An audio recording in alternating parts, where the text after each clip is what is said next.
안녕하세요. 네, 오늘 제가 오전에 1, 2, 3, 4교시를 쭉 해보고 있는데, 오늘, 쉽지 않네요. 네, 그냥 1교시부터 봤는데, 1교시가 양적 컴퓨팅, 2교시가 수학, 군론, 3교시가 파이토치, 4교시가 지금 넥스트JS거든요. 네, 수학을 좀 비중을 올릴까? 이런 생각도 드는데, 아무튼, 그건 그렇고.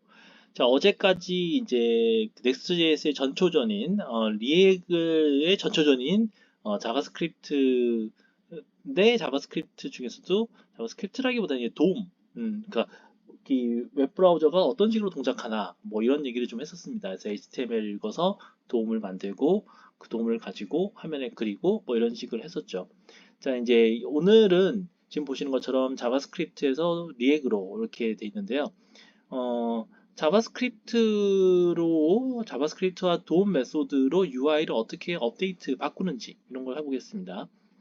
자, 자바스크립트와 도움의 메소드를 어떻게 써서 h1 태그를 너의 프로젝트에 추가하는지 해봅시다. 라는 거죠. 자, 에디터를 하나 열고 인덱스 파일을 하나 만들어 보세요. 그 다음 인덱스 파일이 다음과 같이 되어 있습니다. 저는 사실 제가 준비를 안 해가지고 죄송합니다. 제가 비주얼 스튜디오 코드랑 같이 지금은 제가 윈도우스의 기본 그 녹화 기능을 써가지고 앱이 하나밖에 안 되거든요. 그래서 앱 전환을 하면은 전환 쪽으로 안 가요, 아예. 녹화가 안 돼요. 예, 큰 쓴맛을 봤잖아요, 제가. 그래서 제가 OBS 스튜디오를 확인해 봤는데 잘 되더라고요. 그래서 여기도 OBS 스튜디오 세팅을 해야 되는데 오늘은 일단 그냥 그게 또 간단해서 제가 굳이 뭐 에디터로 치고 뭐 이럴 필요 없을 것 같아요.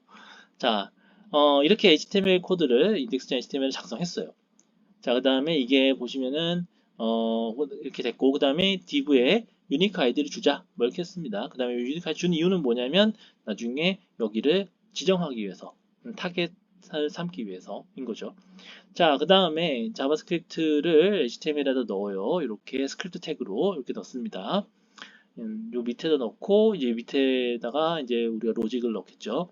자, 여기 스크립트 태그에다가 도움 메소드를 쓰겠습니다. 여기 보면은 get element by id 라고 하고 이 id를 아까 div에 달았던 id를 씁니다. 자, 이러면은 이제 그 div에 해당하는 도움을 우리가 얻을 수가 있는 거죠. 엘리먼트를 얻을 수 있는 거죠. 자, 그 다음에 여기가 지금 보시는 것처럼 div 엘리먼트를 우리가 선택했다. 골랐다. 또 그다음에 여기는 HT2 다큐먼트에서 h1이라는 엘리먼트를 생성을 합니다. 사실은 여기는 뭐 원래 지금 이 HTML 안에 있는 거니까 그러려니 하겠지만 여기는 지금 이 다큐먼트도 일종의 돔 오브젝트거든요. 돔 오브젝트에다가 크리에이트를 하면은 h1 엘리먼트가 생기긴 해요.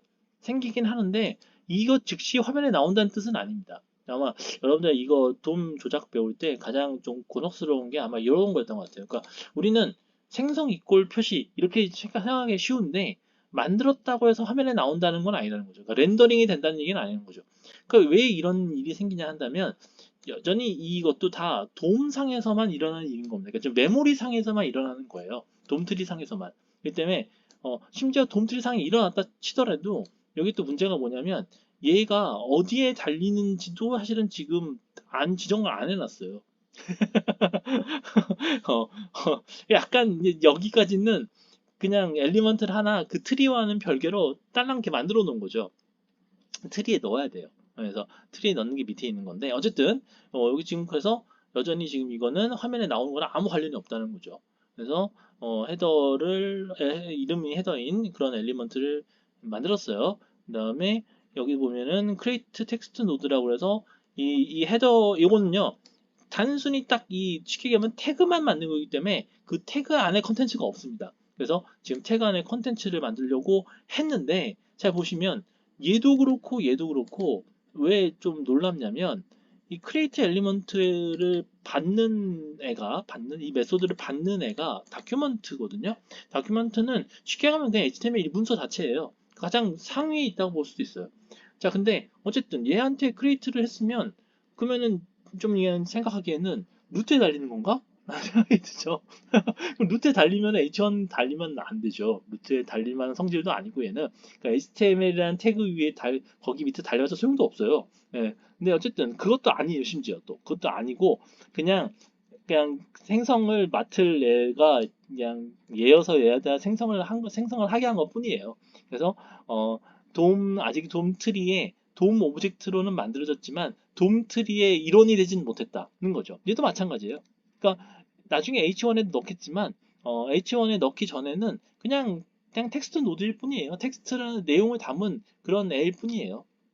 그래서 그냥 둘을 그냥 만들어 놨습니다. 그러니까 지금 여기는 만들어져는 있지만 메모리상에 올라가는 있지만 여전히 트리상의 일원이 되지 못한 화면에 그려지는 거와도 상관이 없는 형 상황이라는 거죠, 지금이.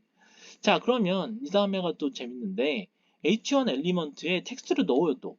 그러면 이런 생각이 들죠. 여기까지 하면 화면에 나오나? 안 나오죠. 안 나오죠. 왜 안 나오느냐? 헤더가 아직 자기의 소속이 없어요.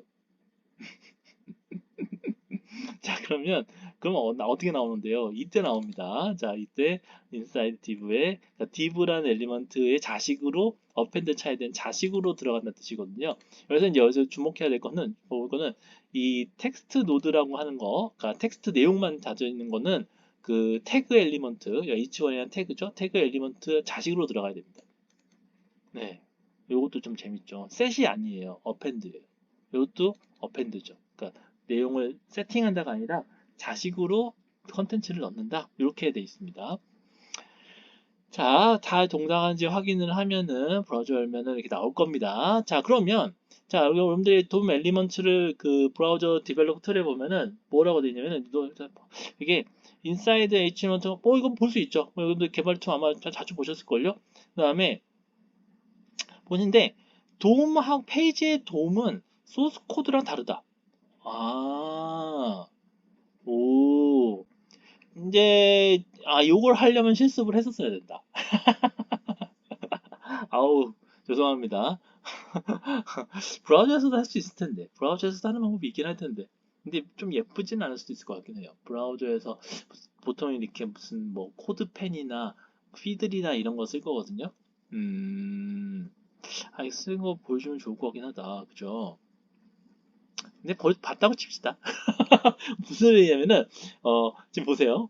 만약에 여러분들이 이제 아까 인덱스 HTML을 다 로딩이 끝나고, 내용이 이렇게 나오는 것까지 확인했어요. H1 태그가 나와서 develop, preview, ship, 이런 거가 나온 것까지 확인했어요. 자, 여러분들 아마 의아한 거는 초장의 HTML 문서는 그러지 않았습니다. 초장의 HTML 문서, 최초의 HTML 문서는 딸랑 이거였어요. 이거는 아마 내용이 아무것도 없었을걸요? 그러니까 빈 페이지 나왔을 거예요. 그런데 최종 결과인 죄송합니다. 요거를 실행하면 웹페이지에 그냥 빈 페이지가 아니고 요게 나올 거예요. 이렇게 글씨가 나올 거예요. 자, 이 얘기는 뭐냐면 여러분들이 실제로 그 결과를 가지고 웹브라우저에서 개발 툴에서 조사를 해봐도 소스 코드는 HTML은 스크립트는 있죠. 하지만 여기 H1 태그는 없습니다. 인덱스 HTML 자체에 H1 태그라는 게 아예 없죠. 그죠? 근데 여러분들 동을 열어보면 H1 태그가 있어요. 돔을 열어보면 인스펙터에 돔 보는 게 있고 소스 코드 보는 게 있거든요. 근데 돔 쪽을 보면은 이렇게 나와요. 돔 트리인가 돔 엘리먼트인가 뭐 그런 게 있어요. 자, 그래서 그렇게 되면가 와 신기하다는 생각이 들죠, 그죠? 그래서 이게 왜 그러냐면은 HTML은 초기 페이지 컨텐츠를 가리키는 거고, 그다음에 돔은 업데이트된 페이지 컨텐츠를 가리킨다. 그러니까 업데이트된 페이지 컨텐츠라는 건 뭐냐면은 너가 작성한 자바스크립트가 바꾼 거라는 거죠. 자, 지금 보시는 것처럼 자바스크립트로 평범한 바닐라 자바스크립트로 돔을 업데이트하는 거는 굉장히 강력합니다만 굉장히 그러니까 지겹 길다. 아주 장황하다는 거죠. 자, H1 태그를 넣는 것만 해도 이렇게나 많이 짜졌습니다. 자, 그래서 팀이 커지고 앱이 커지고 하면은 장난이라는 거죠. 이렇게 하다가는. 물론 바닐라라고 저는 예전에 진짜 용감하게 jQuery 시절에도 jQuery 안 쓰고 바닐라로 해본 적 있었거든요. 미친 듯이 이렇게 직접. 돔 매니플레이션, 돔 조작을 직접 다 했었는데 못할 짓은 아니에요. 근데 효율적인지는 좀 의문이 들긴 하더라고요. 그래서 여기 나온 것처럼 이런 접근이면은 바닐라로 다 하겠다, 내가 다 하겠다 그러면은 인스트럭션 컴퓨터한테 뭘 하라고 하는 거에 대한 많은 그 인스트럭션을 줘야 돼요. 자, 그런데 여기서부터 이제 반전이 일어납니다. 뭐냐면 이것 좀 다르게 할 수 없나?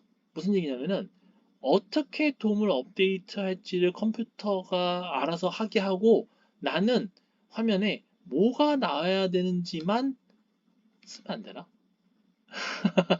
자, 그래서 여기에 패러다임이 등장합니다. 자, 위의 코드는 좋은 예다. 임페러티브 프로그램. 임페러티브가 명령적인 이런 뜻이에요. 그걸 보통 우리나라는 명령형 프로그래밍이라고 하거든요. 그게 뭐냐면 너가 코드를 작성하는데 단계들을 작성합니다. 어떤 단계들이냐면은 어떻게 유저 인터페이스가 업데이트 돼야 되는지를 단계적으로 작성을 합니다. 일반적인 프로그램이에요. 프로그램이 순서대로 작성하는 거잖아요. 그죠? 순서대로 이렇게 해라 하는 걸 작성하는 거니까. 자, 근데 이게 UI를 만드는 과정에 있어서는 여기 보시는 것처럼 데크러티브, 선언적인 접근의 방법이 조금 더 선호가 된다라고 합니다. 왜냐하면 개발 프로세스를 굉장히 빠르게 해주기 때문인 거죠. 자, 무슨 얘기냐면 돔 메소드를 작성하는 대신에 해야만 하는 대신에 개발자들이 뭐를 화면에 보이고 싶다. 예를 들면은 h1 태그를 어떤 텍스트와 함께 div에다가 넣고 싶다. 보여주고 싶다. 뭐 이렇게 작성을 한다는 거죠. 어떻게는 네가 알아서 하시고 다른 말로는 임페러티브 프로그래밍, 명령 프로그래밍은 셰프한테 스텝 바이 스텝 단계적인 피자를 어떻게 하면 레시피를 주는 거예요. 자, 그래서 도우 만드시고요. 그다음에 뭐 써시고요. 뭐 재료는 뭐고요. 그래서 이렇게 진짜 그 레시피처럼 그 단계를 따라가면 피자가 나올 거예요. 자, 근데 데코레이티브 프로그램, 선언적인 프로그램은 주문을 피자를 하는 겁니다. 피자가 어떻게 만들어지는지는 저는 관심이 없어요. 피자를 내놔인 거죠. 자, 그래서 예를 들면 여기 보신 것처럼 유명한 선언 라이브러리는 유저 인터페이스를 만드는데 선언적으로 하는 라이브러리가 바로 리액이다라고 합니다. 그렇군요. 여기 나왔죠? 리액은 선언형 UI 라이브러리다. 그럼 하실 때까지 리액이 뭡니까? 라고 했을 때 그때 뭐라고 했죠? 우리가 UI 라이브러리라고 했죠. UI 프레임워크? UI 라이브러리 합시다. UI 라이브러리인데 어떤 UI 라이브러리냐? 자바스크립트로 작성하는 라이브러리였죠. 그 다음에 UI를 인터랙티브 UI를 만드는데 그렇죠. 이렇게 했었죠. 그죠? 근데 여기 하나 더 들어갑니다. 선언적인. 자, 그래서 여기 보시는 것처럼 최종적으로 유저 인터페이스에 무슨 일이 일어나게 하고 싶은지, 그러니까 결과적으로 UI가 어떻게 되는 걸 원하는지를 리액한테 얘기를 하면 됩니다. 그럼 리액은 그 리액이라는 라이브러리한테 그러면 리액이 알아서 어떻게 할지는 너 대신 한다. 되게 많은 걸 해주는 것 같죠? 자, 그러면 뭐 퀵 이거 자신 있죠? 다음 중에 어떤 게 더 선언적입니까? 구구절절 필요 없죠. 하와이안 피자 내놔. 네. 오, 제 자신이 없었습니다. 자, 아직 끝나지 않았습니다. 자, 그래서, 리액 시작하는 거가 있는데, 음, 제가 왜 고민하냐면요. 제가 사실은 이거 여기서부터는 진짜, 어, 비주얼 스튜디오 코드에서 좀 하는 게 좋을 것 같아요. 그냥 눈으로만 보기에는 너무, 네, 좀 재미없는 것 같습니다. 그래서, 어, 오늘은 이론적인 게 많지 않네요, 은근히, 그죠? 이론적인 거는, 다 됐고, 제가 이렇게 빨리 실습으로 들어갈 줄 몰랐어요. 그래서 일단은 오늘은 여기까지 하고, 세팅을 좀 해서, 여기서도 비주얼 스튜디오 코드랑 브라우저랑 왔다 갔다 할 수 있게 세팅을 한 다음에, 이제, 또 이 뒤로 나가면서 진행을 하도록 하겠습니다. 오늘 되게 빨리 끝났어요. 이번에 15분밖에 안 됐어요. 어쨌든 여기까지 봐주셔서 감사드립니다.